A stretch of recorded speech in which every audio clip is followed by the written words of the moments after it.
तर कसं काय मंडळी, तर आज आलो जरा बाबांच्या तिथं तारा वाढायला होत्या म्हणून. तर पप्पाने आमच्या काम घेतलं आणि पप्पा जरा बाहेर गेले, त्यामुळं मी आलो इथं तार वाढायला गड्यांसंग. तर इथं पानं बिनं लावायली असं गच्चपैकी इजवा होती. तर याला पुलर पाना म्हणायचं आणि यानं तार ओढून येते असं टाईटपैकी. मग ती तार वडली दुसऱ्या तारासाठी पाना खोला लागते बघा असा गच्चपैकी. मग नंतर काटेपाडींची तार सोडायची. मग समाधान मामाने तार बीर सोडून घेतली गच्चपैकी. आणि मग नंतर तार अशी वड काढायची. ह्या ताराची पुलर पाण्यानं वड काढायची नसत्या, तर ह्यानं अशी वड काढायचं माणसाने धरून वडून. मग ती झालं काम चालू झालं. मग काटेपाडींचं काम तरी काटेपाडींग करायचं असते तारा सोडून झालं ना. तेवढ्याच वड्यातनं धूर येताना दिसला. मग गेलो तिथं, तर तिथं तारांचं स्पार्किंग होऊन जायला लागलेलं. तर बघा ही एवढा मोठा जाळ झालता. मग आम्ही काय केलं, बादल्या घेतल्या गच्चपैकी आणि विजवलं. मग ह्याची एक ठिणगी इथं नाळ्या झाडावर पडलेली.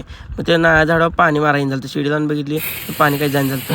मग एसटी बी जोडली आणि मग चालू केलं त्याच्यावर पाणी मारायचं. तरी बी ते इजन झालं, फुलायला लागलेलं. मग शिडीवर चढलं, वरनं असं मारायला लागलेलं गच्चपैकी. तर कसा वाटला आजचा व्हिडिओ कमेंट करून नक्की सांगा. लाईक